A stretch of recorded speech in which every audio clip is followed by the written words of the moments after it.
And that's played well by Davies up into the vacant mid-off position, and he will pick up another boundary that will move the score on to... It's Porter in again, and that's cut away down to the vacant deep third boundary by Davies. I mean, Essex are 21 points behind, sorry. Cook into Yates, who plays at that one, and it's caught in the slips, and he will have to depart for just 8 runs. And they had the conversation with James Anderson as Cook is in again, and that's played beautifully through the covers by Will Rhodes, and that will just bounce over the boundary rope, and well, we weren't sure that it would or not, skittled or not, as Cook is in again, and that's come off the edge of Rhodes' bat but straight into the ground, and skittles past the slips, and he will pick up 4 runs for that. Snater comes into bowl, and that's edged and caught at second slip. And Will Rhodes goes. Smart catch taken at second slip. Right arm over. Oh, Sam Hain's left hand has been bowled. Completely misjudged that, Sam Hain. Front foot a long way down the pitch. Lifted his bat in the air, and the ball knocks off his off bail. As Porter runs in round the wicket, and that's driven straight back up the field. Well timed by Mosley, and he will have his first boundary. That's gone straight past the bowler and blocking his view, so he's come out to point. Harmer comes in again. Mosley comes down the wicket, and he's caught and bowled. Well, he missed out with the first ball, which was a full toss, and didn't take full toll of that. He shuffled down the wicket, tried to hit Harmer over the top to just his second delivery. 3 slips, a bit of a gap between second and third slip. That's a good shot from Alex Davis. He's driven that down the ground. Not sure he's timed it perfectly, and it might be chased down. It will not be. It goes through for 4. And it was a good shot. Simon Harmer to continue then from this Sir Alistair Cook end into Barnard, yet to score. Well, he will now, because he swept that one behind square on the onside for 4 runs, and the score moves on to 60.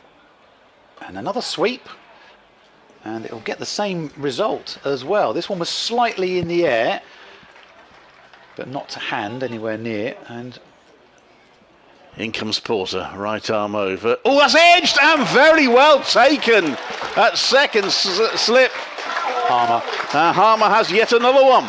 4 catches for him, and that's a big one too, because that's Alex Davis and battled away, but he's gone for 19. It's all been Essex's way, as that one is lovely timed by Barnard. I just opened the face on the back of the bat to see it through to the boundary towards third, and he will have 4 runs after that. Cook in, and that Bethel is struck on the pad. There's a big appeal, but the wicketkeeper's finger has not moved, and that has been the case so often. In again, and the Bethel this time forces away just in front of square on the onside, and will pick up 4 runs. That's very, very nicely timed by Jacob Bethel. He picks up his first boundary, and the score goes to 80 for 5. As Jamie Porter resumes from the Graham Gooch end, in and bowled into Bethel, who cuts away beautifully in front of square on the offside and picks up 4 runs. That was a real shot of a tent, and the score goes to 88 for 5. But to Barnard, who drives that. That's a good shot. That's through the offside for 4. Confident shot from Ed Barnard. As Snater is in, and that's flicked off the bat by Bethel down towards the leg side, and Pepper goes diving to his right but doesn't get near it, and he will disciplines don't come into it as much, as that one is hit on the pads, and Cook has his second wicket. He strikes Bethel in front, and the umpire makes no hesitation putting his finger in the air, although Bethel did not seem overly convinced by that. It hasn't been all day until just now. He's gone for the sweep shot there, and he's got it past the fielder just back a square leg. That, I think, will go all the way. It's quite a slow outfield on that side of the long boundary. Ball's actually stopped short of the boundary on a couple of occasions, but that one goes over. Cook has slightly disappeared, as that one is driven into through extra cover, and looks like it will just trickle over the boundary. That is 4 more to... That's swept by Barnard. He's enjoyed that shot today, and that's prospered again. That's gone to back a square leg. There is a fielder sort of about 3/4 of the way back, hoping no doubt for the miscued. As Cook runs in, and that has hit something. We're not quite sure what. Wait for the umpire signal on the way through to the pantry. Yeah. It's been given a 4. I think that glanced off the inside edge. The wicketkeeper Michael Pepper's got his head in his hands. Comes in and bowls. and driven up to long off, and they'll pick up another single, 159 for 6. It's in a city centre. It's not tree lined. There aren't great big high-rise buildings everywhere. That's 50 for Ed Barnard as well for Warwickshire. He's played a really good hand today. It was a difficult little at that position. Reverse sweep this time, goes away for 4 runs. Very well executed that by Michael Burgess as well. They still have work to do, and that one's hit high in the air by Burgess, but he's got that well away.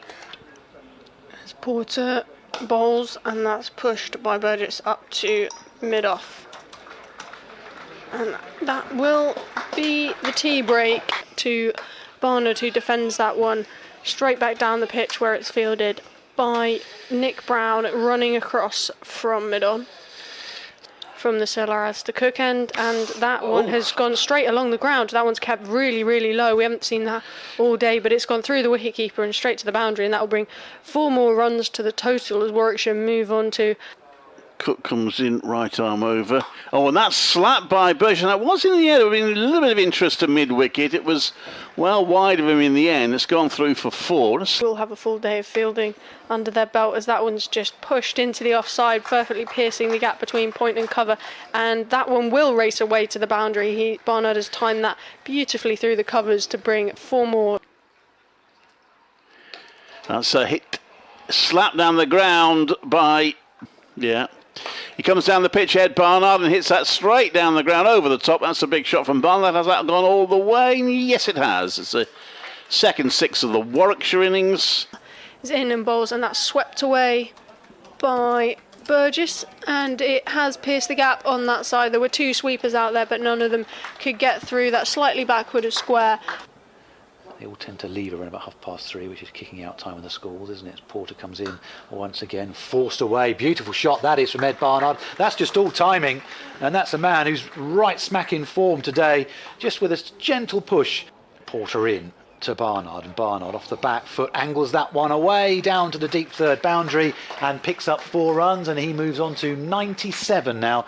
Porter comes in to bowl, and he's just opened the face of the bat. Run that down to third. He'll certainly get 1, and he will come back for a second. So Ed Barnard gets a century in back-to-back games. He got one against Surrey at the Oval. Now he's got one here at Chelmsford. He just mops his brow, takes his helmet off. End of the day as Porter runs in and bowls, and that's driven straight up the bound. Lovely shot from Barnard, who has timed that perfectly to the boundary, straight back past the bowler.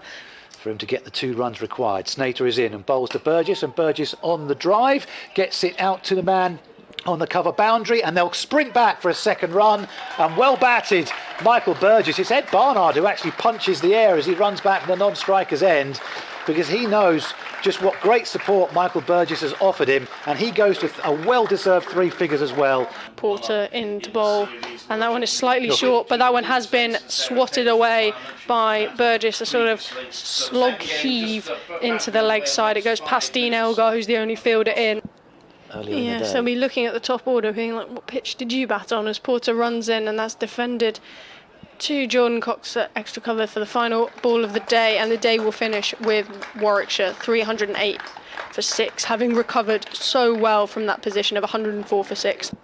So we're looking at the top order, being like, what pitch did you bat on? As Porter runs in, and that's defended to Jordan Cox at extra cover for the final ball of the day, and the day will finish with Warwickshire 308 for 6, having recovered so well from that position of 104 for 6.